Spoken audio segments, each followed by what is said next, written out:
Tan-awan ninyo ang doktrina, ang pagtulunan ni Jesus Christ mauban. Mga kagugma, aduna sa tay paambit gamay no. So kini bang balaang kasulatan mo ni siya nga atong giya sa kaluwasan. So giya.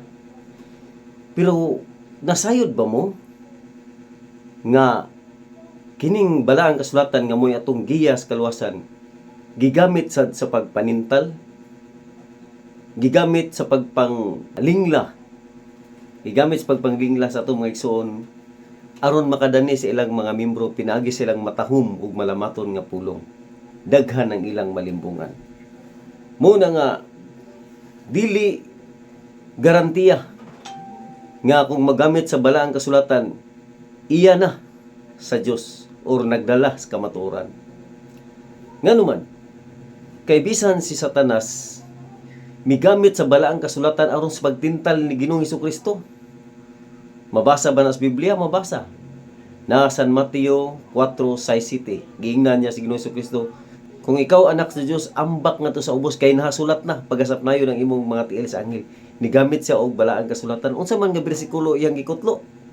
Niya nang maong pulunga na nasa Salmo 91:11.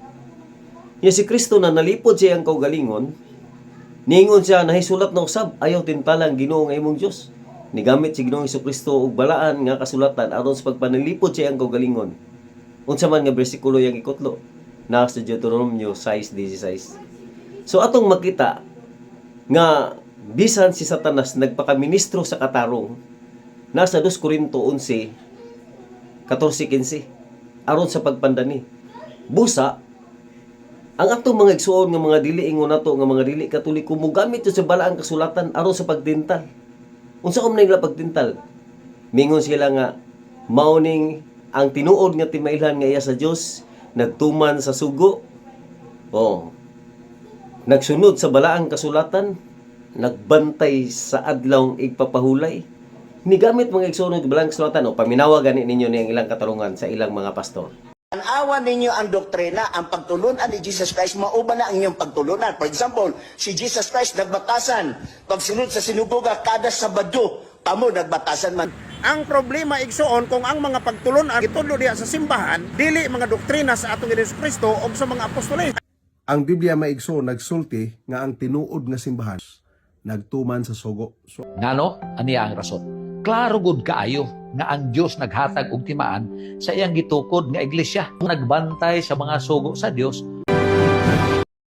So atong nakita mga kagugma nga gilingla nila no ang katawhan pinaagi sa balaang kasulatan. Yamo na gipasidaan sa Dios nga ningon siya sa Isaiah 5:13 nga akong katawhan gidabihag tungod sa kaalam, tungod sa kakulang sa kahibalo na laglag ang katawhan. So kanang pag-ingon nila nga mutuman sa sugo, insakto na, pero dili na mayong gamiton sa pagpanglingla. Kanang mingon sila, kanang inyong doktrina, kang doktrina ba na ni Ginoong Hesukristo? Nagbantay ba mo sa adlaw ipapahulay? Sumuna ang ilang mga rason, mga igsuon. Pero mao ni ang atong tubag prangka nga pagkatubag mao ni. Nga bisan pagkopyahon ninyo ang tanang doktrina sa Biblia, dili kana makalubag sa kamatuoran nga ang inyong founder dili si Ginoong Hesukristo kundi si Ellen G. White uban sa iyang bana ug sa ilang kakorporasyon nga duha ka tawo ni adtong 1863. Sa ato pa paltik og piki kana nga iglesia kay dili si Kristo may founder, unya ni sulpot lang na sa 1863. Mao nay angay ninyong timan-an mga kagugma.